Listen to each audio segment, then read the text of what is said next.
Insta పెళ్లి చూపులు అప్పటి నుంచే సెలబ్రేషన్ స్టార్ట్. ట్రెండింగ్ లో పెళ్లి చూపుల వీడియోలు. పూర్తి వివరాలకు చదవండి రేపటి Sakshi Hyderabad edition. Welcome to సాక్షి సత్యమేవ జయతే. కొన్ని సందర్భాల్లో ఆలస్యమైన అంతిమ విజయం మాత్రం సత్యానిదే. అలా అంతిమ విజయం సత్యానిది కావాలంటే ముందుగా ఏది సత్యం ఏది అసత్యం ఈ ప్రశ్నకు జవాబు వెతకాలి. నిజాల నిగ్గు తేల్చాలి. అలా నిజాన్ని గెలిపించే మా ఈ ప్రయత్నమే సత్యమేవ జయతే.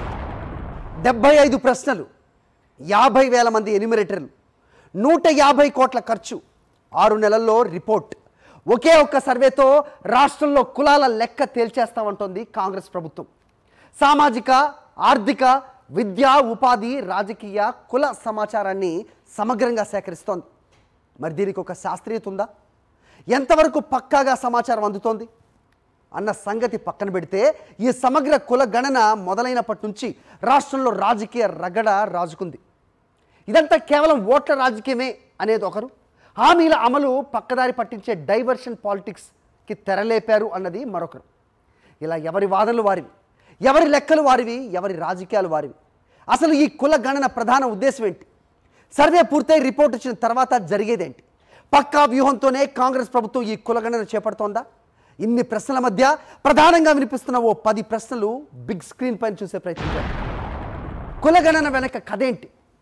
సమగ్ర కులగణన దేనికోసం? ఈ గణనతో బీసీలకు కలిగే లాభం ఏంటి? లెక్కల తర్వాత బీసీ రిజర్వేషన్స్లో మార్పులు వస్తాయా? సెకండ్ క్వశ్చన్, తెలంగాణలో బీసీ కులాలు ఏవి? ఏ కులం ఏ కేటగిరీలో ఉంది? దేశంలో చివరిసారిగా కులగణన ఎప్పుడు జరిగింది? దేశవ్యాప్తంగా కులగణన కోసం బీసీలు డిమాండ్ చేస్తున్నారా? చాలా రాష్ట్రాల్లో కులాల వారీగా లెక్కలు సమగ్రంగా లేవా? ఈ దరఖాస్తులో 56 ప్రశ్నలు, 19 ఉప ప్రశ్నలు, మొత్తం 75 ప్రశ్నలు. ఇన్ని ప్రశ్నల్లో ఎన్యూమరేటర్లకు అందుతున్న సమాధానాలు ఎన్ని? కులం, కుటుంబం, చదువు, అప్పుల వివరాలే చెబుతున్నారా? ఆస్తులు, ఆదాయం వివరాలు చెబితే అందుతున్న పథకాలు ఆగిపోతాయని భయపడుతున్నారా? అలా భయపడితే అది సమంజసమేనా? గ్రౌండ్ లెవెల్లో ఎన్యూమరేటర్లు ఎదుర్కొంటున్న సమస్యలేంటి? సర్వేపై ఎన్యూమరేటర్లకు సరైన అవగాహన లేదన్న విమర్శల్లో వాస్తవం ఎంత?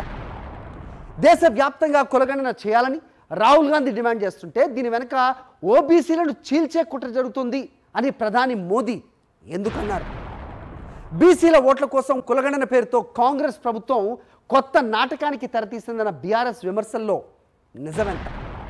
గత ప్రభుత్వం 10 ఏళ్ల క్రితం చేసిన సకల జనుల సర్వే వివరాలు ఎందుకు బయట పెట్టలేదు అన్న కాంగ్రెస్ ప్రశ్నకు బీఆర్ఎస్ దగ్గర జవాబు ఉందా? తెలంగాణలో కులగణన శాస్త్రీయంగా జరుగుతోందా? స్థానిక ఎన్నికల ముందు జరుగుతున్న ఈ కులగణనతో తెలంగాణ రాజకీయ ముఖ చిత్రం మారనుందా? అప్పుడెప్పుడో స్వాతంత్రానికి పూర్వం బ్రిటిష్ కాలంలో 1931లో కులగణన జరిగింది. 1941 జనాభా లెక్కల నుంచే కులాల వారి వివరాల సేకరణ ఆపేశారు. అందుకే కులాల లెక్కలు చాలా రాష్ట్రాల్లో సమగ్రంగా లేవు. జనాభా లెక్కల్లో కేవలం ఎస్సీ ఎస్టీల లెక్కలు మాత్రమే సేకరిస్తారు. అయితే 2023లో బీహార్ కులగణన పూర్తి చేసింది. మరి దాని చట్టబద్ధత ఎంత? అది బయట పెట్టారా? అందరికీ తెలిసిందా? ఆ సర్వే ఫలితం ఏంటి, ఎంత ఏంటి అనేది మాత్రం క్వశ్చన్ మార్క్. 2015లో కర్ణాటకలో కులగణన జరిగింది. ఆ తర్వాత మరే రాష్ట్రంలో కూడా అలా జరగలేదు. ఇప్పుడు తెలంగాణలో జరుగుతోంది. అదే నా చేతిలో ఉంది. అయితే దేశవ్యాప్తంగా రాజకీయ అలజడికి దారితీసిన కులగణన వ్యవహారం తెలంగాణలో కూడా చర్చనీయాంశంగా మారింది. ఇప్పటికే తెలంగాణలో దాదాపుగా 60% పైగా సమగ్ర కులగణన పూర్తి అయింది అని చెప్తున్నారు. కులగణనతో ఏ పథకం రద్దు కాదని ప్రభుత్వం పదే పదే చెబుతున్నా ప్రజల్లో ఉన్న అపోహలు అయితే తొలగిపోలేదు. దీనిపైన ఇక్కడ ఉన్న ఈరోజు ఉన్న పెద్దలు వివరణ ఇవ్వాల్సిన అవసరం ఉంటుంది. మొత్తం 75 ప్రశ్నల్లో కనీసం సగం ప్రశ్నలకు కూడా సమాధానాలు ఇవ్వటం లేదు. ఇదంతా కాసేపు పక్కన పెడితే ఈ కులగణనపై రాజకీయ దుమారం అయితే కంటిన్యూ అవుతూనే ఉంది యాజ్ ఎక్స్పెక్టెడ్. సంక్షేమ ఫలాలు అర్హులైన పేదలకు చేరాలంటే ఏ ప్రభుత్వం దగ్గరైనా సరైన గణాంకాలు ఉండాలని, అందుకోసమే రాష్ట్రంలో కులగణన చేస్తున్నామని అనేది కాంగ్రెస్ ప్రభుత్వ వాదన. అందుకే దీన్ని గేమ్ చేంజర్గా అభివర్ణిస్తోంది. కానీ ఇటు బీజేపీ అటు బీఆర్ఎస్ మాత్రం దీన్ని తీవ్రంగా వ్యతిరేకిస్తున్నాయి. ఓబీసీలను చీల్చే కుట్ర అని బీజేపీ అంటుంటే ఓట్ల కోసం ఇది కొత్త నాటకం అని బీఆర్ఎస్ ఆరోపిస్తోంది. ఇక త్వరలో జరగబోయే స్థానిక సంస్థల ఎన్నికలతో ఈ కులగణనకు సంబంధం ఉందా అంటే ఉందనే చెప్పాలి. ఎస్సీ ఎస్టీలకు పార్లమెంట్ అలాగే అసెంబ్లీలో కూడా స్థానిక సంస్థల్లో కూడా రిజర్వేషన్స్ ఉంటాయి. కానీ బీసీలకు స్థానిక సంస్థల్లో తప్ప అటు పార్లమెంట్ అవ్వచ్చు ఇటు అసెంబ్లీ ఎన్నికల్లో రిజర్వేషన్స్ లేవు. ప్రతి స్థానిక ఎన్నికల ముందు ఈ రిజర్వేషన్స్ను ప్రభుత్వాలు మార్చటం, చాలామంది కోర్టులకు వెళ్ళటం, రిజర్వేషన్స్ ఇవ్వడానికి ఆధారమైన కుల జనాభా లెక్కలు ఎక్కడా అని కోర్టులు ప్రశ్నించటం, ఇదంతా ఒక తంతుగా నడుస్తోంది. స్థానిక ఎన్నికల ముందు జరుగుతున్న ఈ కులగణనతో తెలంగాణ రాజకీయ ముఖ చిత్రం మారుతుందనే వాదన చాలా బలంగా వినిపిస్తోంది. అసలు రిజర్వేషన్ల అమలు సక్రమంగా జరగాలంటే ఈ కులగణన చేయాల్సిందేనా? ఈ కులగణన సామాజిక అంతరాలు తగ్గిస్తుందా, పెంచుతుందా? దీనిపై రాజకీయ పార్టీల కామెంట్స్ ఏంటి? నాటి సకల జనుల సర్వేకి నేటి సమగ్ర కులగణనకు తేడా ఏంటి? ఈ అంశంపైనే ఇవాల్టి సత్యమేవ జయతే. దీంట్లో పాల్గొనడానికి మనతో ప్యానల్ ఆఫ్ గెస్ట్ ఉన్నారు. బీర్లా ఐలయ్య గారు కాంగ్రెస్ ఎమ్మెల్యే, చిరుమల రాకేష్ గారు బీఆర్ఎస్ అధికార ప్రతినిధిగా ఉన్నారు, తాడూరి శ్రీనివాస్ గారు బీజేపీ నేత, అలాగే వకులాభరం కృష్ణమోహన్ రావు గారు బీసీ కమిషన్ మాజీ చైర్మన్, అలాగే పర్వతరెడ్డి గారు స్టేట్ టీచర్స్ యూనియన్ ప్రతినిధిగా ఇక్కడ ఉన్నారు. అలాగే మనతో పాటు కొంతమంది లా స్టూడెంట్స్ ఉన్నారు, అలాగే ఆడియన్స్ కూడా ఉన్నారు. సో కుల గణనపై వాళ్ళ సందేహాల్ని కూడా వాళ్ళు అడుగుతారు. ఇక్కడ ఉన్నవాళ్ళు వాళ్ళ అనుమానాల్ని నివృత్తి చేసే ప్రయత్నం కూడా చేస్తారు. కృష్ణమోహన్ గారు, కులగణన ఏ మేరకు అవసరం? సమాజంలో ఇది అంతరాల్ని తగ్గిస్తుందా? ముఖ్యంగా బీసీలు అంటే కనుక వాళ్ళకి ఏదైనా ప్రాతినిధ్యం పెరుగుతుందా? ఈ రిజర్వేషన్లకు ఉపకరిస్తుందా అంటే ఏంటి? సమాజం యొక్క పూర్తి ముఖ చిత్రం ప్రభుత్వంకు అందుబాటులోకి రావాలన్నప్పుడు అన్ని వర్గాల ప్రజల యొక్క జీవన స్థితిగతులు, ఆర్థిక వివరాలు, సామాజిక వివరాలు, కుల వివరాలు అందుబాటులోకి రావాలన్నది మంచి ఉద్దేశం. దాన్ని మనం ఏం కాదనలేము. ప్రాబ్లం ఎక్కడొస్తుందంటే గణన అనేటువంటిది కేంద్ర ప్రభుత్వం చేయాలి. అది కేంద్ర ప్రభుత్వ జాబితాలో జనాభా గణన అనేటువంటిది ఉన్నది, లేదా కులగణన అయినా ఏ గణన అయినా మొత్తం యావత్ ప్రజావళిని గణన చేయాలన్నప్పుడు కేంద్ర ప్రభుత్వం పరిధిలో ఉంటుంది. అది కేంద్ర ప్రభుత్వం చేయాల్సిన అవసరం ఉండే. 2011లో సామాజిక ఆర్థిక కులగణన పేరిట అప్పుడున్నటువంటి UPA 2 ప్రభుత్వం ఆ కార్యక్రమాన్ని నిర్వహించింది. అందుకోసం సుమారు ఒక 5,000 కోట్లను కూడా ఖర్చు పెట్టింది. 2011లో ఆరంభమైనటువంటి సామాజిక ఆర్థిక కులగణన 2015 మధ్యలో పూర్తి కావడం ద్వారా అప్పటికే మరి కొత్త ప్రభుత్వం వచ్చింది. UPA 2 పోయి కొత్త ప్రభుత్వం వచ్చింది. ప్రభుత్వం వచ్చిన తర్వాత ఈ ప్రభుత్వానికి సంబంధించినటువంటి పెద్దలు ఈ యొక్క కులగణన వివరాలను బయటపెట్టేటటువంటి సమయంలో 52% బీసీలు ఈ దేశంలో ఉన్నారు అనేటువంటిది చెప్పారు. మొత్తం వివరాలు మరి ఎందుకు బయటపెట్టడం లేదు? ఇంటింటికి వెళ్ళి పెద్ద ప్రశ్నావళిని, పట్టణ ప్రాంతంలో ఒక ప్రశ్నావళి, గ్రామీణ ప్రాంతాల్లో ఒక ప్రశ్నావళి తీసుకొని సుమారు 4,800 కోట్లు ఖర్చు పెట్టి చేసినటువంటి ఈ కార్యక్రమంలో 52% ఉందని చెప్పి ఎందుకు వదిలేస్తున్నారని చెప్పి అప్పుడు అడిగితే, ఇందులో మహారాష్ట్రలో ఉన్నటువంటి 400 కులాలైతే అక్కడ 4 లక్షల కులాలు ఉన్నట్టుగా వచ్చింది. ఆ విధంగానే వివిధ రాష్ట్రాలలో కొన్ని ఉపనామాలు కావచ్చు, గోత్రాలు కావచ్చు, ఇంటి పేర్లు కావచ్చు, ఇట్లా మొత్తం 1 కోటికి పైగా తప్పులు దొర్లాయి. ఈ తప్పులను సవరించి మేము మొత్తం తర్వాత బయట పెడతామని చెప్పి 2014లో వచ్చినటువంటి ఆ కొత్త ప్రభుత్వం, కేంద్ర ప్రభుత్వం చెప్పింది. దానికి ఆనాడు ఉన్నటువంటి నీతి ఆయోగ్ ఉపాధ్యక్షుడైనటువంటి అరవింద్ కుమార్ పనగారియా చేత ఒక ఎక్స్పర్ట్ కమిటీని వేసి దానికి విధులు ఇవ్వలేదు, నిధులు ఇవ్వలేదు, మెంబర్స్ని ఇవ్వలేదు. ఆ కమిటీ ఏనాడు కూడా కూర్చోలేదు, అది తేల్చలేదు. కులగణన అనేటువంటిది కేంద్ర ప్రభుత్వం చేయాలి కాబట్టి ఆనాడు ఉన్నటువంటి హోంమంత్రి గారు రాజ్నాథ్ సింగ్ గారు 2018లో మేము 2021 జనాభా గణనలో కులగణన చేస్తామన్నారు. కులగణన అనేటువంటి విషయంలో మనం ఆలోచించాల్సింది ఎస్సీ ఎస్టీలకు సంబంధించేమో 1951 నుండి ఎస్సీ ఎస్టీ గణన జరుగుతూ ఉంటుంది. ఆ కాలం జనాభా గణన కాలంలోనే ఉంటుందన్నమాట. పర్టికులర్గా బ్యాక్వర్డ్ క్లాసెస్కు సంబంధించినటువంటి సమస్య ఈ వివరాలు సేకరించడానికి అవకాశం లేదు. పర్వతరెడ్డి గారు, సో ఇంతకుముందు చెప్పినట్టుగా పార్టీ ప్రతినిధులుగా వచ్చిన వాళ్ళతో మాట్లాడే ముందు మీ స్టాండ్ ఏంటి? అసలు జరుగుతున్న దాంట్లో క్లారిటీ ఇవ్వాల్సిన అవసరం ఉంది. ఎందుకంటే చాలామందికి కన్ఫ్యూజన్ ఉంది.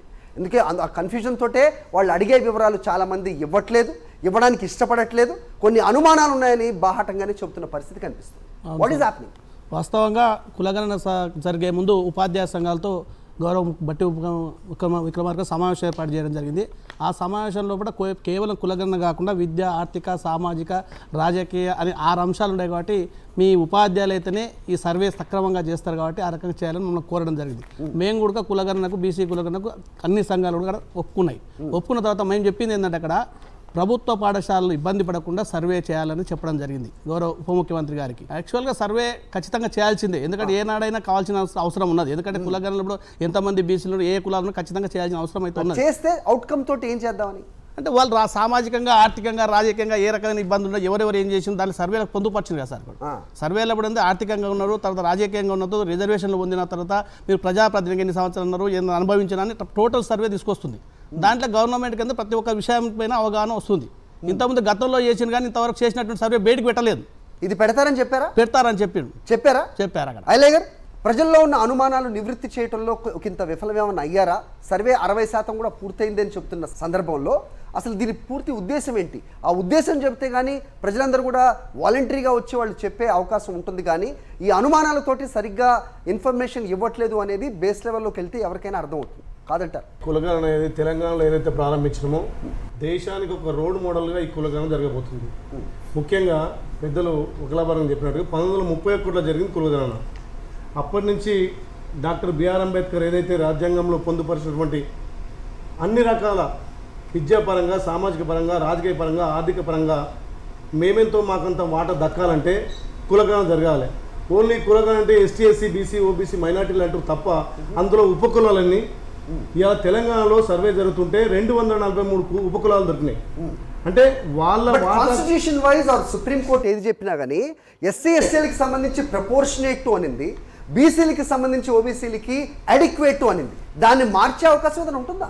దేశంలో రాహుల్ గాంధీ గారు ఏదైతే భారత్ జోడో యాత్ర ప్రారంభించిండో కాశ్మీర్ నుంచి కన్యాకుమారి తిరిగినప్పుడు కులవృత్తుల వాళ్ళతోటి పాదయాత్ర చేసినప్పుడు ఒక్కొక్క కులవృత్తులతోటి వాళ్ళని తెలుసుకుంటే వాళ్ళు ఆర్థికంగా, రాజకీయంగా, సామాజికంగా వెనుకబడిపోయారు. అసలు ఇక్కడ ఈ కులగణన లేకపోవడంతో వాళ్ళ వర్గాలు ఇంకా కూడా అనిశ్చితత గురైనాయి. ఏదైతే రాజ్యాంగంలో పొందుపరిచినటువంటి అన్ని హక్కులు పొందాలంటే కులగణన జరిగి ఉండాలి.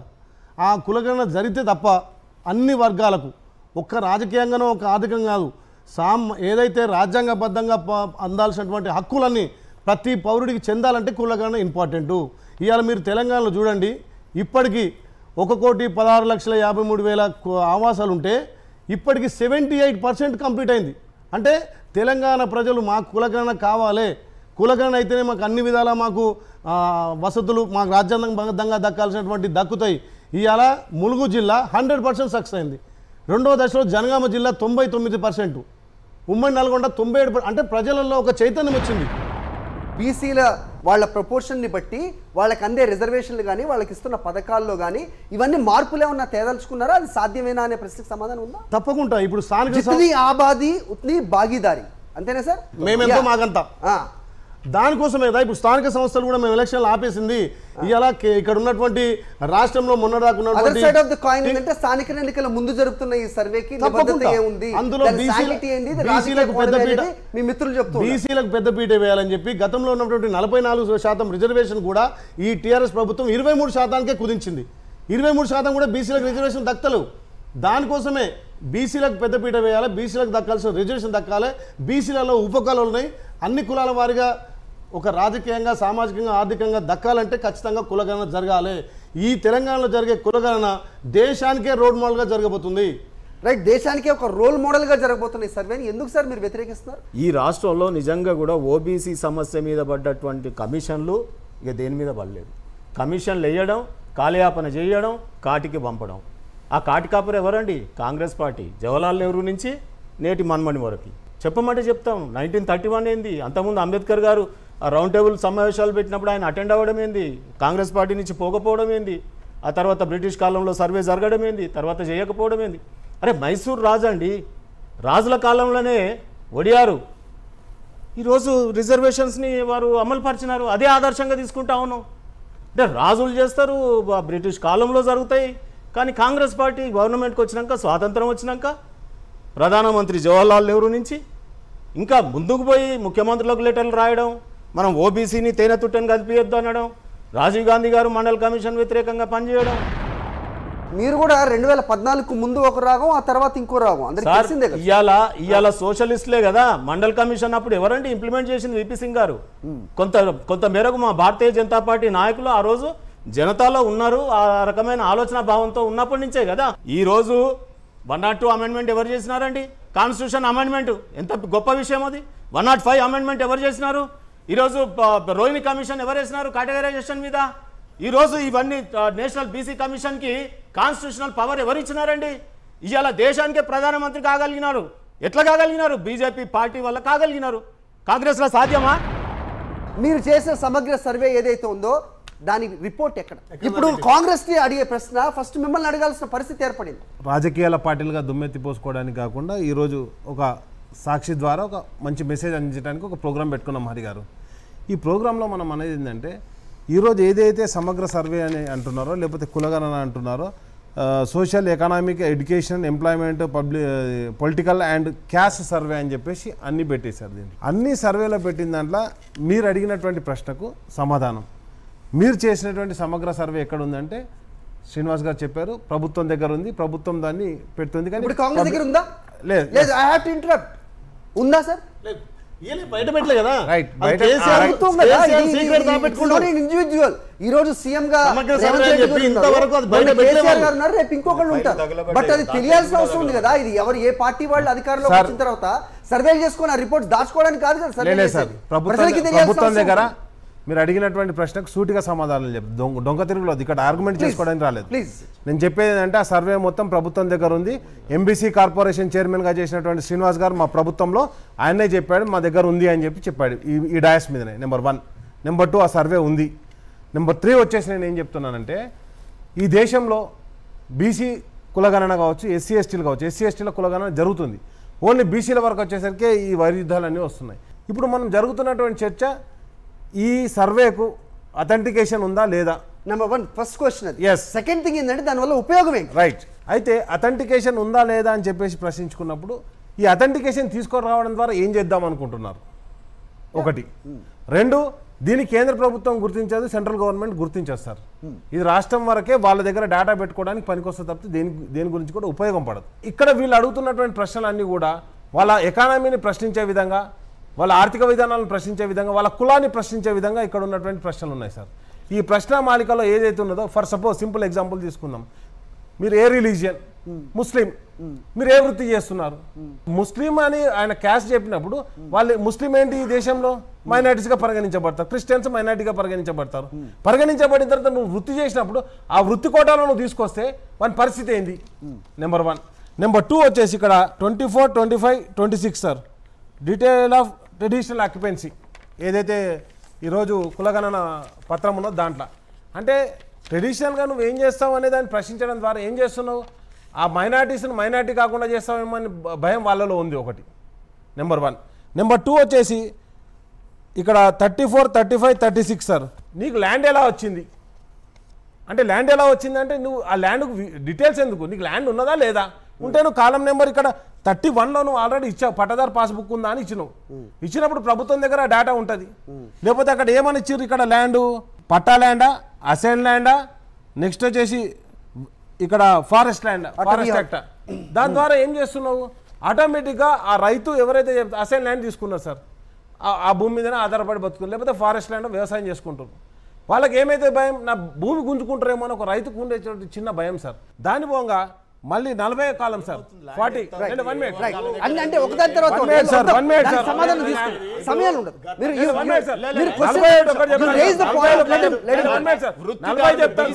వృత్తిదారులు ఉంటారు. ఎంతమంది ఏ వృత్తిలో ఉన్నారో బయటకు రాని. బీజేపీ వర్షన్ కాదు, మతాలుగా కులాలుగా విడగొడదామని చెప్పేసేటువంటి కాంగ్రెస్ బీజేపీ సార్.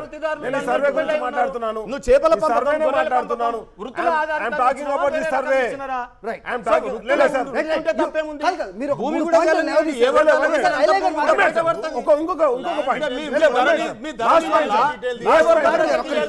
బీజేపీకి మతం కావాలి విడిపోనికి, కులం కావాలి విడిపోనికి, దేశాన్ని విడగొట్టడానికి 2 పార్టీలు చేస్తున్నారు. ఇప్పుడు ఏ పథకాలు కూడా రద్దు చేయబడవు, అవి డిస్కంటిన్యూ చేయము, మీరు ధైర్యంగా సమాధానాలు ఇవ్వండి అంటున్నారు. రైట్. నిబంధనల ప్రకారం బైక్ ఉన్నా కానీ రేషన్ కార్డు రాదు. Yes right. సో బైక్ లేనిది ఈరోజు ఎంతమంది అంటే ఓకే ఆ గణాంకాలు తీద్దాం, బట్ అది మీరు గ్యారంటీ ఎక్కడ ఇస్తున్నారు? దానికి ఏదైనా గ్యారంటీ ఉందా? ప్రభుత్వం ఎక్కడ కూడా బైక్ ఉంటేనో కారును తీసేసామని చెప్పలేదు. సర్వే ద్వారా మీకున్నటువంటి ఆ ఫ్యామిలీని ఎక్స్ట్రా తీస్తుంది తప్ప ప్రభుత్వ పథకాలు బంద్ చేయడానికి 56. ఇంకోటి కాదు, మేము ఒకటే 50 to చెప్పినాం 56. ఆర్థికంగా సామాజికంగా రాజకీయంగా లబ్ధి చేయడం కోసమే కులగణన తప్ప పథకాలు రద్దు చేయడం కోసమో ఇంకోటి చేయడం కోసం కాదు. There is a something called Center for Economics and Statistics, a commissionerate of economics and statistics. దీంట్లో అన్ని వివరాలు వాళ్ళు పొందుపరుస్తారు.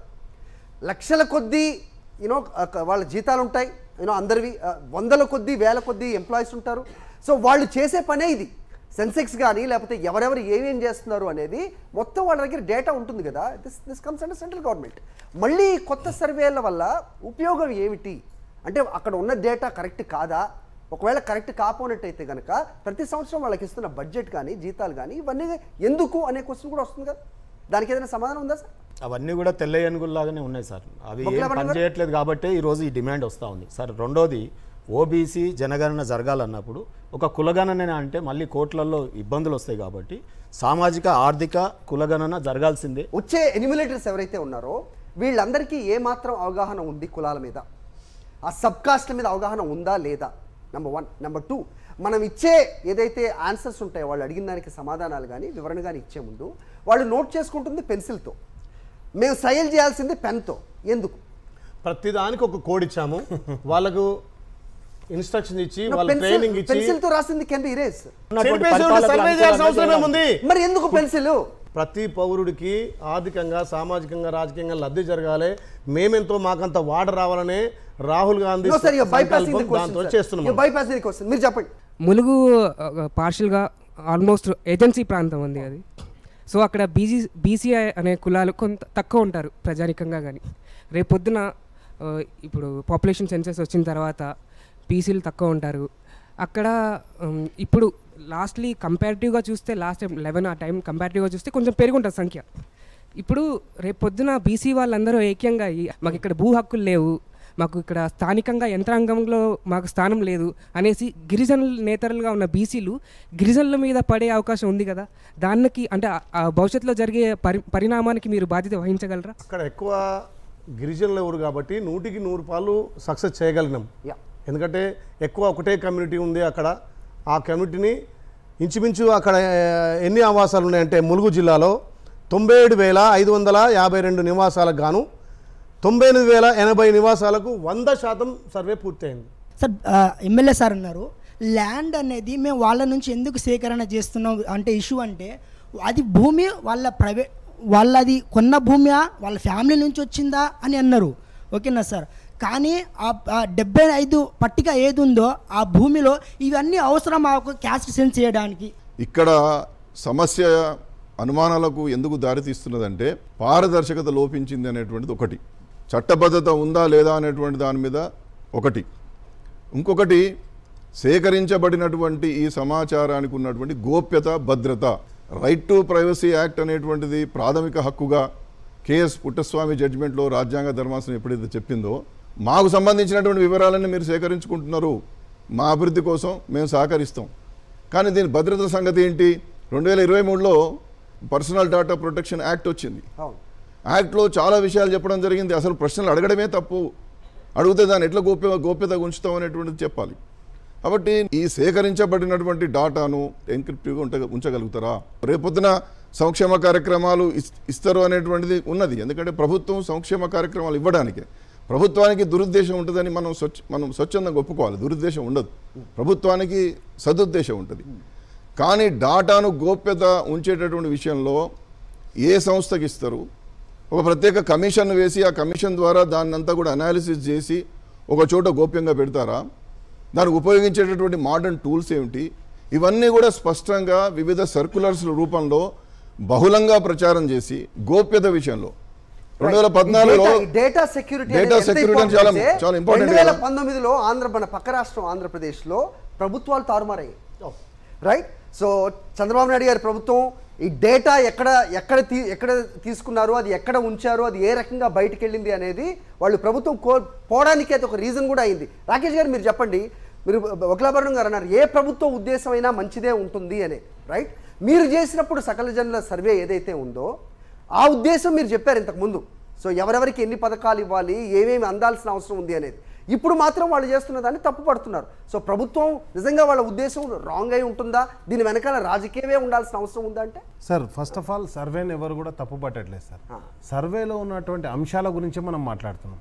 ఇంకోటి తప్పకుండా ఇంతకుముందు మిత్రులు చెప్పినట్టుగా టీచర్స్ యూనియన్గా వాళ్ళు అటెండ్ అయినప్పుడు చెప్పినట్టుగా ఆ డేటా మొత్తాన్ని పబ్లిక్ డొమైన్లో పెడతా అన్నారు. పబ్లిక్ డొమైన్లో పెట్టినప్పుడు చాలా ప్రాబ్లమ్స్ వస్తాయి సార్. అవి అంటే మనం ఇప్పుడు దీంట్లో ఏంది, మ్యారేజ్ చేసుకున్నప్పుడు ఇంటర్ క్యాస్ట్ మ్యారేజా, ఏ క్యాస్ట్ వాళ్ళని చేసుకున్నారని కూడా కాలం కూడా ఉంది సార్ దీంట్లో. కాబట్టి ఇవన్నీ కూడా పబ్లిక్ డొమైన్లో పెట్టినప్పుడు ఏదైతే నవీకరణ అవుతున్నటువంటి సమాజాన్ని ఆపే విధంగా ఉన్నది సార్ ఇది సర్వే ఒకటి. ఈ సర్వేల కంటే ముందు ఏదైతే హైకోర్టుకు కిరణ్ కుమార్ రెడ్డి గారి ప్రభుత్వం సబ్మిట్ చేసినటువంటి అఫిడవిటాతోటే ఇక్కడ ఉన్నటువంటి బీసీల యొక్క రిజర్వేషన్ తగ్గడం జరిగింది. దానికి బీఆర్ఎస్ పార్టీ ఏ విధంగా కూడా కారణం కాదు. నేనేమంటున్నానంటే దీంట్లో మీరు అడిగినటువంటి డీటెయిల్స్ తప్పకుండా కొంతవరకు ఆమోదయోగ్యం ఉన్నటువంటి డీటెయిల్స్ పెట్టి మిగతా అన్ని ఆమోదయోగ్యం కాని డీటెయిల్స్ పెట్టారు. వాళ్ళు అదే చెప్తున్నారు, మీ డిస్క్రిప్షన్ మీరు చెప్తే చెప్పండి. కాదు సార్, బలవంతం చేయట్లేదు. లేదు సార్, బలవంతం చేయనప్పుడు ఇప్పుడు ఫీల్డ్లోకి వెళ్ళేది ఇప్పుడు టీచర్స్ కావచ్చు, ఎవరైనా ఆశా వర్కర్లు కావచ్చు, ఎవరైనా కావచ్చు, ఫీల్డ్లో అడుగుతున్నటువంటి ప్రశ్న జనరల్గా ప్రజలందరూ అడుగుతున్న ప్రశ్న ఏంటంటే, ఒక కొత్తగా కాంగ్రెస్ ప్రభుత్వం రాగానే అందరూ మీరు అప్లై చేసుకొని రేషన్ కార్డులు ఇస్తాం మేము, లేకపోతే పింఛన్ కార్డులు ఇస్తామని చెప్పేసి అందరినీ ఒక వారం రోజులు లైన్లో నిలబెట్టి ముసలు వృద్ధులను, వికలాంగులను, లేకపోతే అందరినీ నిలబెట్టి ప్రజాపాలనలో అందరినీ నిలబెట్టి అవన్నీ అప్లికేషన్లు తీసుకున్నారు సార్. 11 నెలలు 10 నెలలు అయిపోయింది సార్. ఇప్పుడు విజయోత్సవం అన్నప్పుడు ఇంతవరకు ఎన్ని కార్డులు ఇష్యూ చేశారు? 1 మినిట్ సార్, నేను అడుగుతున్నా సర్వే వరకే మాట్లాడుతున్నా, వేరే మాట్లాడలేదు. నేనేమంటానంటే వ్యతిరేకించట్లేదు. నేనేమంటానంటే కర్ణాటకలో సర్వే అయింది, ఏం చేసినావు ఇప్పటివరకు సర్వేను? బీహార్లో సర్వే జరిగింది, ఏం చేసినావు సర్వే తోటి? ఇప్పుడు ఎందుకు మరి 55 ఏళ్లలో కాంగ్రెస్ ప్రభుత్వం ఉన్నప్పుడు చేయని సర్వే ఈరోజు సడన్ గా ఎందుకు గుర్తుకొచ్చింది? ఇప్పుడు ఎందుకు గుర్తుకొచ్చిందంటే ఎప్పుడైతే 3 సార్లు మతాన్ని నమ్ముకొని బీజేపీ పార్టీ గెలిచింది కాబట్టి కులాన్ని నమ్ముకొని నేను కూడా ఈ దేశాన్ని పాలిస్తా అని చెప్పేసి కాంగ్రెస్ పార్టీ చేస్తున్న కుట్రలో భాగమే ఈ రోజు ఈ సర్వేలు సార్. నిజంగా చేయాలనుకుంటే మరి 55 ఏళ్లలో మీ ప్రభుత్వాలు ఉన్నప్పుడు ఎందుకు చేయలేదు? ఈ రోజు ఎందుకు గుర్తుకొచ్చింది? 1931 తర్వాత ఎందుకు చేయలేకపోయారు? నెహ్రూ చేయలేకపోయారు, ఇందిరాగాంధీ చేయలేకపోయారు, రాజీవ్ గాంధీ చేయలేకపోయారు, మన్మోహన్ సింగ్ చేయలేకపోయారు. అవును, అప్పుడు కూడా రాహుల్ గాంధీ గారు 2 సార్లు ఎంపీ, 2 సార్లు వాళ్ళు మతాన్ని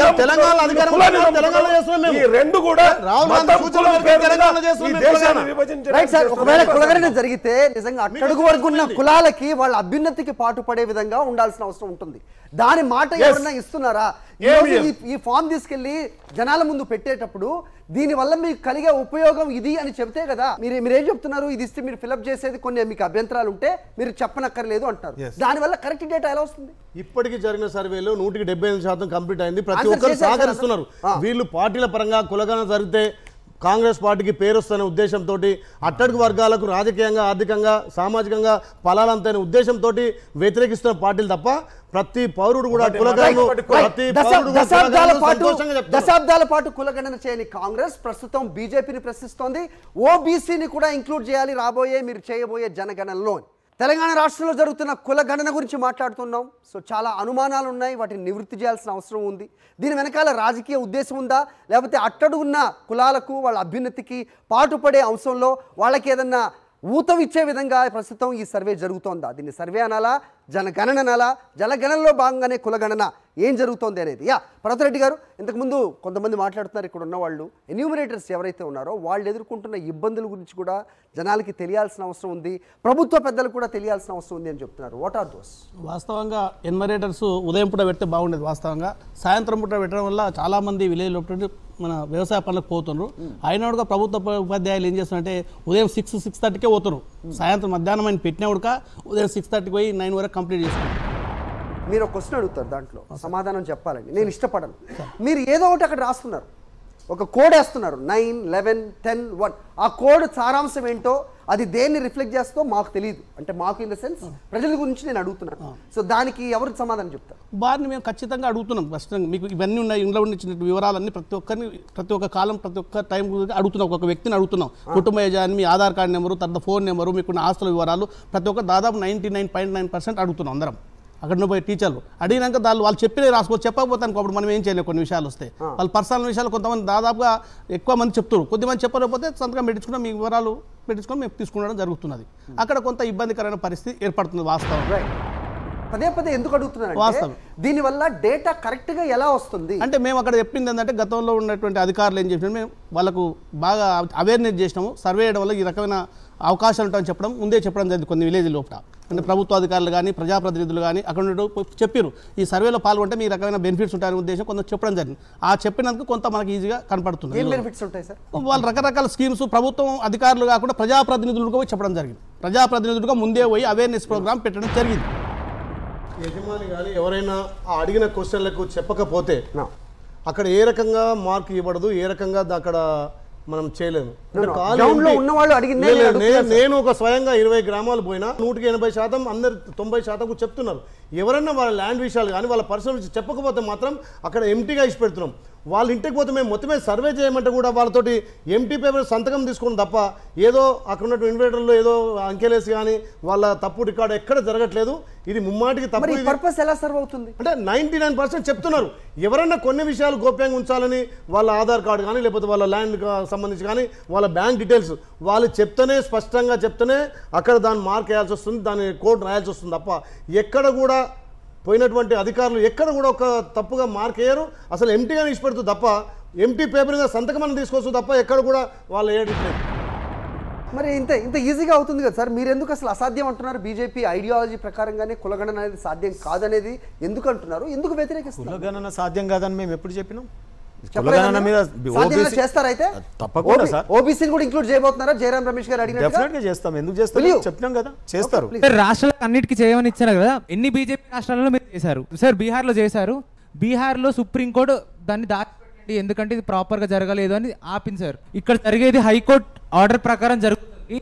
అందులో అంటే పొలిటికల్గా ఏమవుతుందని సెకండరీ సార్, కానీ క్వశ్చన్స్ స్ట్రైట్ ఫార్వర్డ్గా ఉన్నాయి, డెప్త్గా ఉన్నాయి. అంటే సార్ గవర్నమెంట్కి ఇన్ఫర్మేషన్ కావాలన్నప్పుడు డెప్త్గానే ఉంటాయి సార్. ఇప్పుడు నీకు ఒక పథకం ఇవ్వాలంటే నీకు ఎంత దగ్గర నీకు ల్యాండ్ ఎంత ఉంది? ఇప్పుడు పాత గవర్నమెంట్లో 5,000 ఫర్ 6,000 ఎంత ఇచ్చారు సార్. అట్లా ఎన్నో అంటే ల్యాండ్కి సీలింగ్ లేదు సార్. తెలంగాణ గవర్నమెంట్లో ల్యాండ్ సీలింగ్ యాక్ట్ ఉన్నా కానీ దాన్ని అప్లికబిలిటీ లేదు. ఇంకోటి సార్ మాట్లాడారు, మేము ఆ సర్వే ప్రకారం మేము పెన్షన్ ఇచ్చాము, సర్వే ప్రకారం పుట్టిన వాళ్ళకి కిట్ ఇచ్చాం కేసీఆర్. ఇవన్నీ మీరు అప్లై చేసుకుంటే ఇచ్చారు కానీ ఏది ఫ్రీగా ఇవ్వలేరు సార్. అన్న ఈరోజు ఒకవేళ కులగణన చెయ్యాలి అని అనుకుంటే సర్వే చేస్తున్నప్పుడు వాళ్ళకి ఎంత ఆస్తి ఉంది, అతను ఒక ఇల్లు కొనుక్కున్నా లేకపోతే ఒక కారు కొనుక్కున్నా కూడా కులగణన చేయడానికి కులం గుర్తించడానికి ఇదేం సంబంధం మీకు? ప్రభుత్వం నుండి ఐలయ్య గారు చెప్తారు, కృష్ణమోహన్ అన్న చెప్తారు. మీరు దాని క్లారిటీ అసలు కులగణన సర్వే సామాజిక ఆర్థిక కులంతో పాటు ఎందుకు చేయాలి, దానికి శాంక్టిటీ ఏంటి, కోర్టులు ఏం చెప్తాయి అనేది వివరించడానికి సిద్ధంగా ఉన్నారు. ఒకటి. రెండోది ఓన్లీ కులగణన చేయడానికి వీలు లేదనేది కొన్ని కోర్టులు ఆ రకంగా తీర్పులు వస్తున్నాయి కాబట్టి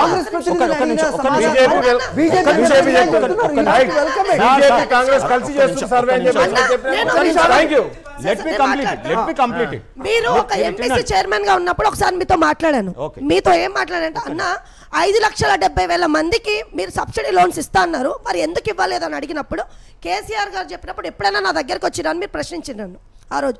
ఈ రోజు మిమ్మల్ని అడుగుతున్నా, మీరు ఒక పార్టీకి మారగానే ఒక పార్టీని వ్యతిరేకిస్తున్నారు.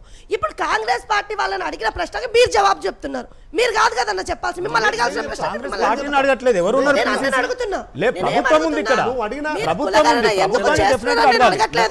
కులగణన చేసినప్పుడు మాకున్న ప్రశ్న అడిగారు కదా. ఒక నిమిషం, మేము ఓన్లీ కులగణన ఒక్కటే కాదు, ఒక మనిషిని ఎక్స్రే తీస్తే మనిషిలో ఉన్నటువంటి రుగ్మతులు ఎన్నో తెలుసుకోవడానికి మొదలై చెప్పినాం. ఆర్థికంగా, సామాజికంగా, రాజకీయంగా ప్రతి ఒక్క విధంగా ఆ కులం ఆ ఇల్లు స్టేటస్ ఏంది, ఆర్థిక పరంగా ఏం ఇబ్బంది ఉంది, సామాజిక పరంగా ఏముంది, విద్యాపరంగా ఏముంది, ఏం ఎడ్యుకేషన్ చేసిండు, ప్రభుత్వ పరంగా ఏం కల్పించకపోతున్నాం. ఒక కులగణన అనేది చట్టబద్ధత లేదు. మొత్తం టోటల్ సర్వే నిన్ను ఎక్స్రే తీస్తే మనిషికి ఎన్ని రుగ్మతులు వస్తాయో ఆ రకంగా చేస్తుంది తప్ప నువ్వు ఆటో కొనుక్కున్నా, కారు కొనుక్కున్నా మీ ఆస్తి పరంగా కానీ లేకపోతే ఇంకో ఏదో వస్తువు పరంగా కానీ కట్ చేసేది కాదు. నీ స్టేటస్, నీ ఇంటి బయోడేటా ఎట్లుండాలి, ఒక స్కాన్ చేస్తే ఎక్స్రే ఎట్లా తీస్తే అందులో ఉన్న రుగ్మత ఎట్లా వస్తే ఆ రకంగా ఆ ఫ్యామిలీ స్కాన్ చేయాలనే ఉద్దేశంతో కులగణన.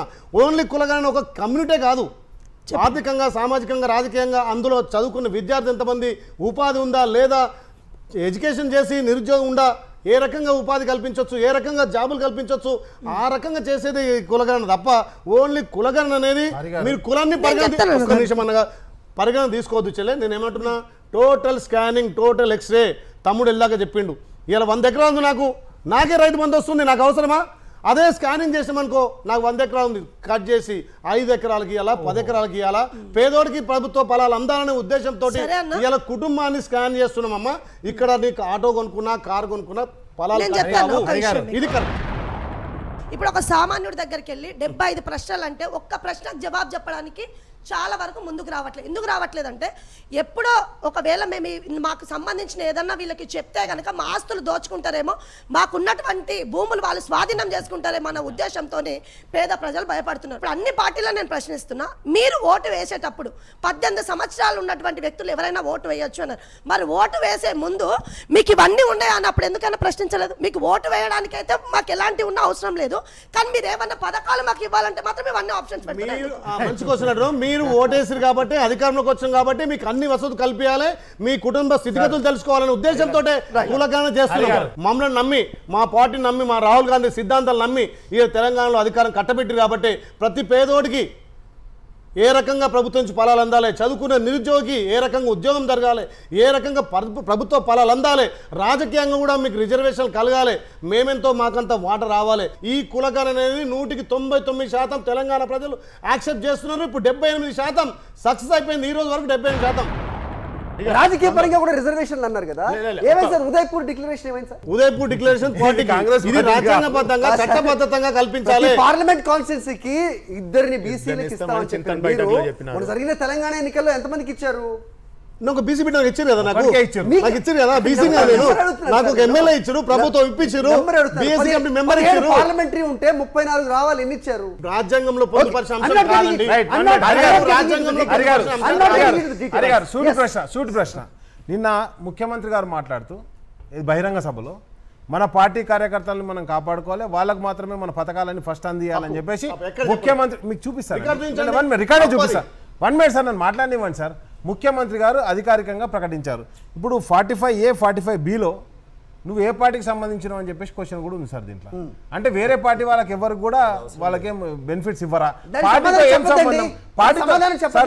పార్టీతో ఏం సంబంధం? ఇప్పుడు సమాధానాలు చెప్పండి. అపోహలు చాలా ఉన్నాయి సార్ అయ్య గారు.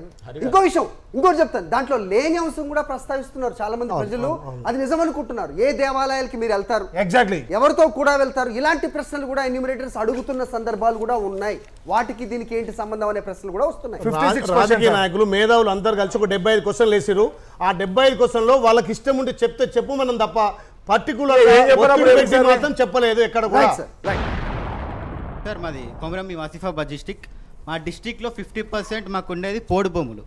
సో ఇప్పుడు ఆ పోడు భూములని ఈ ల్యాండ్ సర్వేలో పొందుపరచాలా లేదా? పొందుపరిస్తే మేము దాంట్లో వ్యవసాయం చేద్దామంటే మాపై మీరు దాడులు మీకు తెలుసు ఫారెస్ట్ వాళ్ళే. సో దాని గురించి ఇప్పుడు మేము ఎలాగ దాంట్లో వ్యవసాయం చేయట్లేదు, చెయ్యని దాంట్లో మేము మెన్షన్ చేయాలా వద్దా? గతంలో పోడు భూములు పంచింది కాంగ్రెస్ పార్టీ. ఆ పోడు భూముల వివరాలు వస్తే ఆ పోడు భూములను క్రమబద్ధీకరించి ఎవరైతే అక్కడ సేద్యం చేస్తున్నారో వాళ్ళకి పట్టాలు ఇవ్వడానికి కాంగ్రెస్ పార్టీ పోడు భూములను కూడా అదే ఇందాక చెప్పిన అసైన్ కానీ సీలింగ్ కానీ గత ప్రభుత్వం ఏదైతే గతంలో ఉన్నటువంటి ప్రభుత్వాలు ఏ ప్రభుత్వం కానీ ఇచ్చింది దాన్ని చట్టబద్ధత చేయడం కోసం నీకు పోడు భూమి ఉందా, సీలింగ్ భూమి ఉందా, లేకపోతే అసైన్ ఉందా ప్రజలు డిక్లేర్ చేస్తేనే చేయడానికి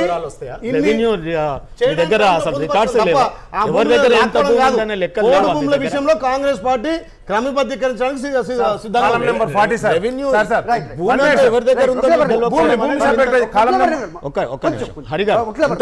ఒక ప్రశ్న. ఒకటి, ఎప్పుడు కూడా మేము నామినేటెడ్ చైర్మన్స్ని వివిధ ప్రభుత్వాలలో పనిచేసినప్పుడు గవర్నమెంట్ మాకు ఎంత డబ్బు ఇస్తుంది, ఎట్లా డెలివర్ చేయమంటారో ఆ రకంగా చేస్తాం. గవర్నమెంట్ డబ్బులు ఇవ్వండి మేము జేబులకి వెళ్ళి తెచ్చి లోన్లు ఇవ్వం కదా. రెండోది ఒక నిమిషం, అది వ్యక్తిగతం అటువంటి ప్రశ్న. రెండోది మీరు ఏమన్నారంటే 18 years ఓటుకి ప్రతి ఒక్కరికి ఇస్తారు కదా, మరి దీనికి ఎందుకు క్లాసిఫికేషన్ అంటున్నారు? రాజ్యాంగంలో కుంటోళ్ళైనా గుడ్డోళ్ళైనా గూనోళ్ళైనా బీదోడైనా ఉన్నోడైనా ప్రతి ఒక్కరికి ఓటింగ్ రైట్ ఉంటుందమ్మా. దానికి ఓబీసీ గణనకు సంబంధం లేదు. అందుకని నేనేమంటున్నా అంటే ఇప్పుడు జరుగుతున్నటువంటి బీసీ కులగణన సర్వేని స్వాగతిద్దాం, దాంట్లో ఉన్న ఎర్రర్స్ని సరిదిద్దాల్సిన ప్రభుత్వాన్ని మనం డిమాండ్ చేద్దాం. ప్రతి ఒక్క దగ్గర కూడా ఇప్పుడు భూమి విషయాలు అంటున్నారు. భూమి విషయాలు రెవెన్యూ రికార్డ్స్ మీ దగ్గర లేకపోవడానికి గల కారణం ఏంది? ప్రజలు డిక్లేర్ చేస్తేనే భూమి ఇప్పుడు ఈరోజు బయటకు వస్తుందా? ఎవరి పేరు మీద ఎంత ఉన్నదో మీ దగ్గర రికార్డు లేదా? మీరు అంటున్నారు కదా గతంలో ఘనంగా ఇప్పుడు మేము రైతు బంధు ఇస్తున్నామని చెప్తున్నారు కదా. ఇది ఓబీసీ వర్గాల్ని చీల్చే కుట్ర అని సాక్షాత్తు ప్రధానమంత్రి గారు అంటున్నారు. మీరేమో రాబోయే ఈ జనగణనలో కులగణన కూడా ఖచ్చితంగా ఉంటుంది అనేది మీరు చెప్తున్నారు. ఈ రోజు సాక్షాత్తు అదే బీజేపీ పార్టీ వల్ల ఇవాళ దేశానికి ప్రధాని కాగలిగినారు. ఎన్సీబీసీ కమిషన్ మేము వచ్చిన తర్వాతనే కాన్స్టిట్యూషనల్ రైట్ ఇచ్చినాము. ఈ రాష్ట్రానికి ఉందా అడగండి, వీరికి ఆ చట్టబద్ధత ఉందా రాష్ట్రాల కమిషన్కి అడగండి. ఈరోజు మేము కదా ఆ రోజు నేను ఎన్సీబీసీకి కమిషన్కి చట్టబద్ధత కల్పించినాం. అది ఎంత పెద్దదంటే కాన్స్టిట్యూషన్ అమెండ్మెంట్ పార్లమెంట్లో చేసి ఇవ్వాల్సిన పరిస్థితి. అంత పెద్ద కార్యాన్ని మీద వేసుకొని చేసినాం, మమ్మల్ని ప్రశ్నిస్తున్నాం. రెండోది చాలా మంత్రులు ఒక్క నిమిషం బీసీ మంత్రిని పెట్టండి. నెంబర్ ఆఫ్ టైమ్స్ ఇదే ఢిల్లీ రాజధానిలో చాలా సార్లు అడిగమంటే కేంద్రంలో ఒక బీసీకి మంత్రిత్వ శాఖ ఏర్పాటు చేయాలి అని చెప్పినాం. ఈ రోజు మీరు చెప్తున్నారు మంత్రిత్వ శాఖ ఇక్కడ ఉన్నది, బీసీల బతుకులు బాగా అయిపోయినాయి. అంటే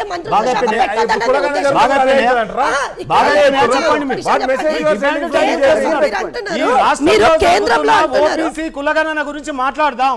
ఓబీసీల పక్షాన ఆ సర్వే జరిగేలా చూద్దాం.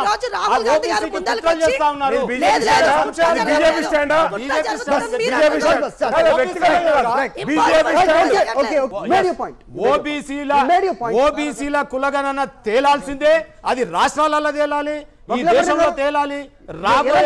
ప్రధాని గారి మాట వినాలా? ప్రస్తుతం ఇక్కడ ఉన్న బీజేపీ ప్రతినిధి చెబుతున్నది నమ్మాల్సిన అవసరం ఉంటుందా?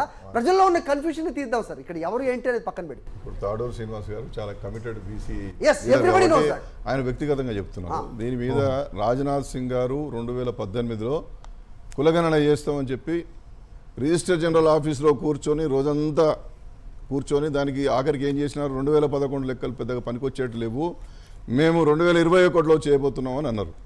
దాని తర్వాత ఈ మధ్యకాలంలో దానికి సంబంధించినటువంటి ఒక మంత్రి గారు, హోమ్ మినిస్ట్రీ మంత్రి సంబంధించినటువంటి మంత్రి గారు నిత్యానంద ఏం చెప్పినారంటే, మేము జనాభా గణనలో కులగణన చెయ్యము చాలా స్పష్టంగా చెప్పేసారు. కాబట్టి ఇక దాని మీద మనం చర్చ చేయాల్సిన అవసరం లేదు. సరే, ఒకవేళ కులగణన చేయకపోతే రాష్ట్రాల కన్నా చేసుకునే అధికారం ఇవ్వండి అని చెప్పి కమిషన్స్ అడిగాము. అన్ని రాష్ట్ర ప్రభుత్వాలు కూడా అడగడం జరిగింది. ఎందుకు అంటే రాష్ట్రాలు చేసుకునే అధికారం అంటే ఇది కులగణన కానీ జనాభా గణన కానీ కేంద్ర జాబితాలో ఉంది. రాష్ట్రాలు కేంద్రము చేసుకునే అధికారం ఉండాలన్నప్పుడు కాంకరెంట్ లిస్టులో పెట్టమని, ఉమ్మడి జాబితాలో పెట్టమని అడిగాము. హరిగారు ఉమ్మడి జాబితాలో పెట్టమంటే మళ్ళీ దాని తర్వాత దానికి సంబంధించిన న్యాయశాఖ మంత్రి గారు ఏం చెప్పినారంటే, కేంద్ర ప్రభుత్వం వద్ద ఈ కులగణనలో జనాభా గణనకు సంబంధించినటువంటి ఏదైతే లేవు కాదు, ఆ ప్రతిపాదన లేదు, మేము ఉమ్మడి జాబితాలో కూడా పెట్టాం, చేస్తే కేంద్రం చేయాలి, లేకపోతే ఊరుకోండి. ఇంతకుముందు వారు 342A3 గురించి చెప్పినారు. ఇది 105 అమెండ్మెంట్ గురించి వారు ఏం చెప్పినారంటే, నేషనల్ బీసీ కమిషన్ను కాన్స్టిట్యూషనల్ బేస్డ్ బీసీ కమిషన్ చేసిన తర్వాత అంటే ఎస్సీ ఎస్టీ కమిషన్లు ఉన్నట్టుగా బీసీ కమిషన్ కూడా చేశారు. ఆ పైన పేరు తీసేసి ఏది ఎస్సీ అనే పేరు తీసేసి ఇక్కడ బీసీ అని పెట్టేసి ఆగమేఘాల మీద పార్లమెంట్లో బిల్లు పెట్టినరు, దాన్ని ఆమోదింపజేసుకున్నారు. అది అమల్లోకి వచ్చింది. అమల్లోకి వచ్చిన తర్వాత ఏమైందంటే, షెడ్యూల్డ్ క్యాస్ట్లకు కానీ షెడ్యూల్డ్ ట్రైబ్స్కి కానీ ఒక కులం కలపాలన్నా తీసేయాలన్నా ఒక కమిషన్ కాన్స్టిట్యూట్ చేసి దాన్ని ఇక్కడ రాష్ట్ర మంత్రివర్గం ఆమోదించిన తర్వాత కేంద్ర గవర్నర్ పంపి అది కేంద్ర మంత్రిత్వ శాఖకు పంపిన తర్వాత పార్లమెంట్ ఉభయ సభలో పెట్టి ఉభయ సభలో ఆమోదించిన తర్వాత ఆ యొక్క కులాన్ని కాన్స్టిట్యూషన్లో పెడతారు. మనకు అది అవసరం లేదు, బీసీలకు అవసరం లేదు. బీసీలకు సంబంధించి రాష్ట్రాలకు రాష్ట్ర జాబితా ఉంటుంది, ఇక్కడ మేము రికమెండ్ చేసుకునే అధికారం ఉంటుంది. ఎప్పుడైతే నువ్వు ఎస్సీ కమిషన్ ఉన్నట్టుగా ఓబీసీ కమిషన్ కూడా ఉంటుందని ఎప్పుడు అన్నవో అప్పుడు రాష్ట్ర అధికారం పోయింది. ఏందయ్యా ఇదేం సంగతి, నువ్వు ఫెడరలిజం అన్నావు, ఏదో అన్నావు, మా అధికారాన్ని లాక్కునే అధికారం నీకెవరు ఇచ్చినారు, ఇదేం ప్రజాస్వామ్య స్ఫూర్తి అంటే అప్పుడు 342లో A3 అనేటువంటిది 105 అమెండ్మెంట్ చేసి మళ్ళీ యథాతథంగా ఇవ్వడం జరిగింది. ఇవాళ సర్వే జరగాలి, వాళ్ళ జీవితాల్లో మెరుగైనటువంటి జీవన ప్రమాణాలు రావాలని కోరుకుంటున్నాం కదా. కాబట్టి పారదర్శకత లోపించింది, సమన్వయం లోపించింది, సమాచార లోపం ఉంది. ఇవన్నిటిని పెట్టుకోవడం ద్వారా ఇంత గందరగోళ వాతావరణం ఏర్పడుతున్నది. కాబట్టి ఇది గమనించామని చెప్పి నేను కోరుతా ఉన్నా. మీకు బీహార్లో మొన్న జరిగినటువంటి ఎంత 100 సార్లు మీటింగ్లు పెట్టిండు, 500 కోట్లు ఖర్చు పెట్టిండు, 6 నెలలు నిద్రాహారాలు మాని పనిచేసిండు. ఆయన నా పార్టీకి సంబంధం లేదు, నేనే పార్టీ కాదు, నేను చెప్తున్నా. నితీష్ కుమార్ గారు అత్యంత కమిటెడ్గా పనిచేసిండండి. 100 టైమ్స్ మీటింగ్ పెట్టిండు. ఏమైపోయింది అది అంటే ప్రొసీజర్ ల్యాబ్స్ ఉండడం ద్వారా ఇబ్బంది జరుగుతున్నది. ఆ ప్రొసీజర్ ల్యాబ్స్ లేకుండా పోమని అలాంటి వాళ్ళని కోరుతున్నాం. నిజంగా ఇలాంటి సూచనలు ఒక కన్స్ట్రక్టివ్గా ఉన్న వాటిని అడ్రస్ చేయాల్సిన అవసరం ఖచ్చితంగా ప్రభుత్వ పెద్దలకు ఉంటుంది. జీవన ఉపాధి కోసం పక్క రాష్ట్రాల నుంచి వాళ్ళకి తెలియకుండా వలస వచ్చిన బీసీల పరిస్థితి ఏంటి? ప్రతి ఒక్క డేటా తీసుకోవడానికి వాళ్ళు వచ్చి మైగ్రేట్ అయ్యారా, వాళ్ళకి ఇక్కడ రేషన్ కార్డు కానీ ఆధార్ కార్డు కానీ వాళ్ళ కమ్యూనిటీ ఏంది తెలుసుకోవడం కోసం వాళ్ళది కూడా తీసుకుంటున్నాం. వాళ్ళు వచ్చి వలస వచ్చిన వాళ్ళని తీసుకోవద్దని ఎక్కర్లేదు. గ్రామంలో ఉన్నటువంటి ప్రతి కుటుంబాన్ని స్కాన్ చేయాల్సిన బాధ్యత మాకు ఉంది కాబట్టి అక్కడ ప్రతి దాన్ని తీసుకుంటున్నాం. వాళ్ళని కూడా ఎక్కడ వదిలిపెట్టలేదు. విలేజ్లో 100% సర్వే కంప్లీట్ చేయడానికే వలస వచ్చిన కూడా వాళ్ళ కమ్యూనిటీ ఏంది, వాళ్ళ స్థితిగతులు ఏంది, వాళ్ళ ఆధార్ కార్డు ఏంది, వాళ్ళు కూడా డీటెయిల్ తీసుకురాయి. ఎమ్మెల్యేగా ముఖ్యమంత్రి గారి దృష్టికి, ప్రభుత్వం దృష్టికి తీసుకురండి. ల్యాండ్ రెవెన్యూ రికార్డ్స్ అన్నీ కూడా ఆల్రెడీ ప్రభుత్వం దగ్గర ఉంటాయి. ప్రజలలో ఆ భూమి రికార్డులు అడగడం వల్ల భయాందోళనకు గురై ఇవాళ కులాల యొక్క లెక్కలు తేలకుండా సరిపోతుందేమో, పార్టీల పేర్లు, గుళ్ళ పేర్లు అవన్నీ అవసరం లేదు కదా. అవన్నీ కూడా మీరు కొంత మేరకు ఆ ప్రశ్నావళి ఏదైతే ఉందో నిజంగా చిత్తశుద్ధి ఓబీసీల పట్ల మీకు కులగణన తేలాలి, ఏ కులం వారు ఎంత ఉందో తేలాలనేది ముఖ్య ఉద్దేశం అయితే ఆ రోజు అసెంబ్లీలో చర్చ జరిగింది. ఓబీసీల కులగణన జరగాలి అనే దాని మీద నుంచే ఇదంతా కూడా సర్వే డెవలప్ అయింది. కాబట్టి ఆ ఓబీసీల గురించి ముఖ్య ఉద్దేశంతో ముఖ్య భూమికగా లేకుండా దాన్ని డైల్యూట్ చేస్తూ ప్రభుత్వము దీన్ని నీరుగార్చే ప్రయత్నం చేయాలనే ఒక కుట్ర జరుగుతుంది. ఓబీసీల యొక్క లెక్కలు తప్పుల తడకగా చూయించి రేపు కోట్లల్లో మళ్ళా నిలబడకుండా చేయాల్సే ఓబీసీల వ్యతిరేక పార్టీగా కాంగ్రెస్ పార్టీ పనిచేస్తుంది. ఏదో రాహుల్ గాంధీ గారు ఆడ చెప్పారు కాబట్టి, పార్టీ అధినేత కాబట్టి, ఒక ముఖ్యమంత్రిగా ఈ రోజు నేను ఇక్కడ నిర్ణయం తీసుకొని దాన్ని చేస్తున్నట్టుగా కనిపించాలి కాబట్టి మీరు చేస్తున్నారే తప్ప. అసెంబ్లీ సాక్షిగా ఫిబ్రవరి 4 తారీఖు 2024 నాడు అసెంబ్లీలో తీర్మానం చేసి 10/10/2024 దీనికి ఒక జీవో జారీ చేసి చట్టబద్ధత కల్పించి హైకోర్టు డైరెక్షన్లనే దీనికి సపరేట్ ఒక చైర్మన్ కూడా నియమించి చేస్తున్నాం. ఎక్కడ కూడా పారదర్శక లోపం కాదు. కాకపోతే మీ సూచనల సలహాలు మా ప్రభుత్వం, మా గౌరవ ముఖ్యమంత్రి కూడా చెప్పిండు, ఎవరికి కూడా ఏ ఆపోవలొద్దు, ఏ స్కీమ్ కట్ కాదు, మీకు ఫలాలు అందించడం కోసం మేము కులగణన చేస్తున్నాం తప్ప ఎవరినో కట్ చేయాలని చెప్పి ఏదో ల్యాండ్ కట్ చేయాలని గుంజుకోవాలని కాదు. మా ప్రభుత్వం, మంత్రివర్గం అందరూ చర్చించిన తర్వాతనే దాన్ని 10/10/2024 జీవో కూడా జారీ చేయడం అనేది అసెంబ్లీలో తీర్మానం కూడా చేయడం జరిగింది. హరిగారు, ఇది మాకు చాలా డేంజర్. పెన్సిల్ రాతలు ఇమీడియట్ గా తొలగించండి. ఎందుకంటే మీరు చాలా చక్కటి ప్రశ్న అన్నారు. రేపు తేలిన తర్వాత మా లెక్కను తక్కువ చూపించే ప్రయత్నం 100% జనాభా ఉంటుంది తెలంగాణ. అది ఖచ్చితంగా అలాంటి అనుమానం రావడంలో మాత్రం తప్పు లేదు కదా రాకేష్ గారు. సార్, ఇక్కడ నేను ఓన్లీ దీని గురించే మాట్లాడుతున్నాను. ఏదైతే ఫామ్ ఉందో ఫామ్లో 7లో క్యాస్ట్ అడిగారు సార్, మళ్ళీ 44లో కూడా క్యాస్ట్ రిపీట్ అయ్యింది సార్. అదొకటైతే నెక్స్ట్ వచ్చేసి 24, 25, 26 డీటెయిల్స్ ఆఫ్ ట్రెడిషనల్ ఆక్యుపెన్సీ అనేది అదొక దాంట్లో మళ్ళీ వృత్తులు అడిగారు సార్. అండ్ నెక్స్ట్ ఇక్కడ 34, 35, 36, 37 మీకు ల్యాండ్ ఎట్లా వచ్చిందనే దాంట్లో చాలా క్వశ్చన్లు ఉన్నాయి. 40లో వచ్చేది సార్, మీరు ఎవరు కౌలు రైతులు అయితే ఎవరు ల్యాండ్ కౌలు చేస్తున్నారు. ఇప్పుడు ఊర్లో మీరు లేరు సార్ హరి గారు, మీరు ఇక్కడ వృత్తిరీత్యా ఉన్నారు. అక్కడ ఉన్నటువంటి వాళ్ళు రాసుకుంటే వాళ్ళ డీటెయిల్స్ మీద వస్తే మీరు నష్టపోతారు. అదొకటి సార్. అండ్ నెక్స్ట్ వచ్చేసి సార్ ఇక్కడ 45A, 45B పార్టీస్, ఏ పార్టీకి సంబంధించిన వాళ్ళు ఒక ఇంప్లిమెంటేషన్ చేసేటప్పుడు క్యాస్ట్ గురించి అడిగినప్పుడు నీకు పార్టీతో సంబంధం లేదు కదా సార్. అండ్ నెక్స్ట్ వచ్చేసి 50, 51, 52, 54 ఇక్కడ 50 నుంచి మొదలు పెడితే 56 వరకు. అయితే ఈ 51లో ఒక 10 ఉన్నాయి సార్. దీంట్లో ఇవి అన్నిట్లలో కూడా ఏదైతే అడుగుతున్నటువంటి ప్రశ్నావళి ఉందో దాంట్లో కంప్లీట్గా టోటల్ డీటెయిల్స్, ఫ్యామిలీ డీటెయిల్స్ అడుగుతున్నారు. దాంట్లో ఇంతకుముందు అక్క చెప్పినట్టుగా నీ ఇంట్లో ఫ్రిడ్జ్ ఉందా, టీవీ ఉందా, కూలర్ ఉందా, అదేవిధంగా అంటే నీకు బైక్ ఉందా. ఇప్పుడు ఫర్ సపోజ్ జనరల్గా గ్రామాల్లో ఏమవుతుంది సార్, ఏదైతే ఎంప్లాయ్మెంట్ పర్పస్ ఒక ఆటో తీసుకుంటే 30,000 కడితే లోన్కు ఆటో ఇస్తారు సార్. నువ్వు ఆటో ఉందని రాసుకొని పోయినప్పుడు లోన్ చెప్పమంటున్నావు, ఏ బ్యాంక్లో లోన్ ఉంది అంటే కంప్లీట్గా నీ ఫ్యామిలీ డీటెయిల్స్ తీసుకున్నప్పుడు వాళ్ళు ఏదో దాచుకొని బతుకుతున్నారు సార్. నేను ఆటో కొనుక్కున్నా అంటుండే,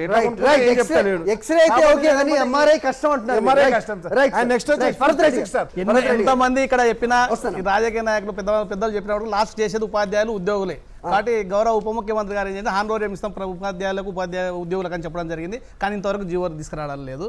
అదేవిధంగా హాలిడేస్లో పనిచేస్తే సీసీఎల్స్ అంటే ప్రభుత్వానికి ఎలాంటి భారం పడదు. వాళ్ళు హాలిడేస్లో పనిచేసేందుకు అదనంగా సీసీఎల్స్ ఇస్తామని చెప్పడం జరిగింది. అది కూడా ఇంతవరకు రాలేదు. కాబట్టి మీ ద్వారా ప్రభుత్వానికి అలయ్ గారు పెద్దల దృష్టికి తీసుకెళ్తారని మనం తప్పకుండా ఆశపడదాం. సేకరించబడినటువంటి డాటా చాలా భద్రతగా ఉంటుంది. ఇలాంటి ప్రామాణికమైనటువంటి పద్ధతులు ఉపయోగించి మేము డాటాను భద్రపరుస్తాం అనేటువంటి దాన్ని స్పష్టంగా ప్రభుత్వ ఉత్తర్వుల రూపంలో రావాలి. అది ప్రతి జిల్లాకు పోవాలి, ప్రతి మండలం, ప్రతి గ్రామానికి పోవాలి. లేకపోతే ఏమైందంటే చాలా సమస్యలు ఉత్పన్నమవుతాయి. ఈ ఆదివారం తర్వాత రేపు సోమవారం ముఖ్యమంత్రి గారి దృష్టికి సత్యమేవ జయతేలో చర్చించిన అంశాలు ఆయన అడ్రస్ చేయడం కూడా గతంలో మనం చూసాం. సో టీవీకి ముఖ్యంగా కూడా ఆయన సమాధానం చెప్పిన పరిస్థితి కూడా, ఇక్కడ పెద్దలు లేవనెత్తిన సందేహాలు అవ్వచ్చు, ఇక్కడ ఉన్నవాళ్ళు అడిగిన ప్రశ్నలు అవ్వచ్చు, వీటికి కూడా ఒక క్లారిటీ వస్తుందని ఆశిద్దాం. According to doctor BR Ambedkar, political key is the master key by which we can unlock any door. So ఈ కులగణన వల్ల బీసీల్లో ఐక్యమత్యం పెరుగుతుందా, పెరిగితే బీసీల రాజ్యాధికారానికి ఎంతవరకు ఉపయోగపడుతుంది? ఈ సర్వే గణన అనేటువంటిది ప్రజల నుంచి వచ్చినటువంటి డిమాండ్. ఆ డిమాండ్కే ప్రభుత్వాలు ముందుకు వస్తూ ఉన్నాయి. కాబట్టి ఖచ్చితంగా వెనుకబడిన వర్గాలు ఐక్యం కావడానికి ఉపయోగపడతాయి. ఈ జనాభా యొక్క గణన చేసిన తర్వాత, కులగణన చేసిన తర్వాత వచ్చేటటువంటి డాటా ద్వారా ఇవాళ రాష్ట్ర ప్రభుత్వం ఏం చెప్పింది, మేము స్థానిక సంస్థల్లో 42% రిజర్వేషన్లు పెడతాన్నది. ఆ దిశగా తప్పనిసరిగా చర్యలు తీసుకోవాలి. రైట్స్, ఖచ్చితంగా కులగణన చేయాల్సిందే అని అన్ని పార్టీలు ఇది ప్రజల నుంచి వచ్చిన డిమాండ్గా కూడా చెప్తున్నాయి. సో మొత్తానికి జరుగుతున్న పద్ధతిలో లోపాలు ఉన్నాయి తప్ప జరిపే ఉద్దేశంలో మాత్రం తప్పు లేదు అనేది మాత్రం అందరూ చెప్తున్నారు. ఏది జరిపినా అందరికీ అట్టడుగునున్న కులాలకి బీసీలకు న్యాయం జరగాలి అనేది ప్రతి ఒక్కళ్ళు కూడా ఆహ్వానిస్తున్న విషయం. మరి ఆ దిశగా అడుగులు పడతాయి అనేది ఆశిద్దాం. మన సత్యమేవ జయతేలో ఈ టాపిక్ ముఖ్యంగా చేయడానికి ఉద్దేశం కూడా అదే. సో కొద్ది గొప్ప ప్రభుత్వాలు ఆ రకంగా ఆలోచిస్తే మా ఈ ప్రయత్నం కొంచెమన్నా సఫలీకృతం అయినట్టే. Thank you all for watching. ఇది ఈ వారం సత్యమేవ జయతే.